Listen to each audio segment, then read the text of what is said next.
Yo, what's up guys, it's Aspect Line, and today we're recording a video on how to make borders on your thumbnail. I already made this video, but it was like 7.5, 8 minutes long. I know you guys just want to get quick, straight to the point, and get it done.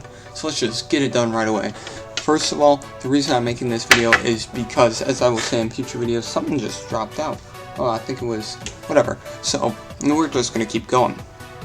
It's, I'll be at camp, but then I need to create 2 videos every day. So this video will be going up on Tuesday after I record the video for the Free-for-All Origins, which will be right before this on Monday. So let's get right into it. First of all, what you're going to want to do is create whatever your background wants to be. Usually it'll be a game clip or something, but I'm making this for a video, so I don't really need a game clip. And what you're going to want to do is get that rectangle tool, go hard in the paint with it, make it as big as you want. I usually like mine about that big, sometimes a little bigger, sometimes a little smaller, kind of depends what I'm feeling. Let me make that a little more in. There you go. You can make it exact if you want. I already have all these effects on it, so I'm just going to show you guys what they do exactly. First of all, change this to an overlay. Make it very simple, because if there's anything under it, it's going to show up different, and you won't be able to see it if you put anything in between.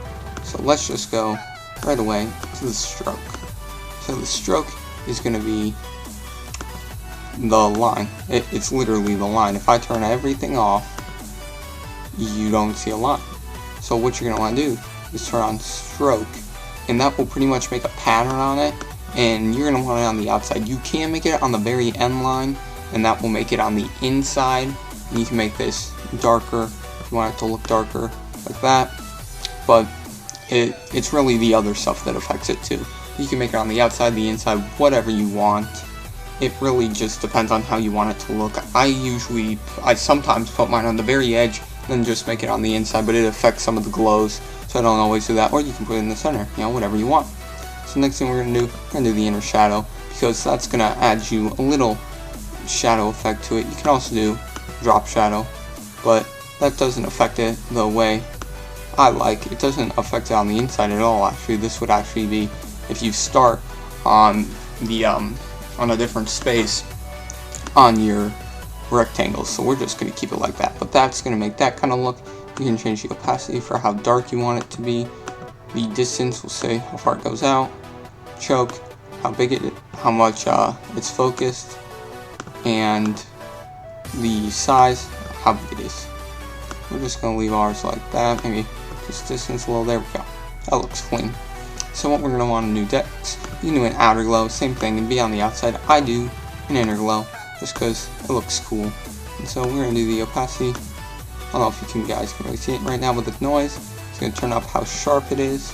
So this usually, it shows more effect. See, you can see it now as I don't have that on, but I don't really use it when I'm using the shadow, because it kind of messes up the shadow effect. But it's another thing you can do on the outside to give it a little low effect, because it's whatever you want.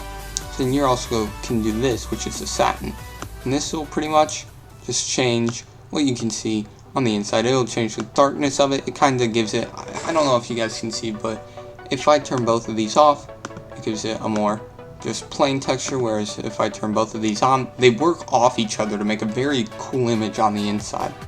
So we're going to leave it like that. You can also change the angle at where it's coming from, which doesn't honestly matter an extreme amount because you've already chosen your inner shadow. You can also make a color overlay to change the inside. I don't really find a point for that, as I already made a background. You can also use benevolent emboss, but I never use those, so I wouldn't even use them.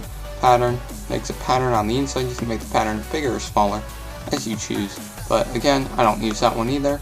The gradient, you pretty much just change how it folds in. You can do this with the color you already chose as shown, or you can just do, like that, or like that, anything you want. It'll all be there. So that is how you're going to make a thumbnail, or a border for your video, because I'm going to show you guys, if I go like this to make the text for this video, let's load that ish up. Oh, what are you doing? I think it's pooping on itself. Oh, I made it sideways. That's really weird. Okay, and we're just going to delete that. Go right on. If you're going to make text right here towards the edge, so you put this on the far right side, let's just type in A, put it right here. You see it's over the top of it, or if you go under it, it's still over the top of it. It changes the color a little bit, it still looks very clean. Whereas if I made this into normal, it obviously cuts it off from the border. So you're going to want to make sure it all stays on it. Now, I mean, it shouldn't really bother you if you're in the center of your screen, but it's however you like to do it. So I usually keep mine on top anyway, because it gives it a more crisp look. It's whatever you want to do. So, thank you guys for watching. Please remember to like, subscribe. Next video, I'm going to be showing you guys how to make this text stick out more, how to put an edging around it, how to put, that's it. And it looks really cool, honestly. It makes it stick out a lot more. And so, thank you guys for watching. Please remember to like, subscribe, and YouTube. We'll see you later.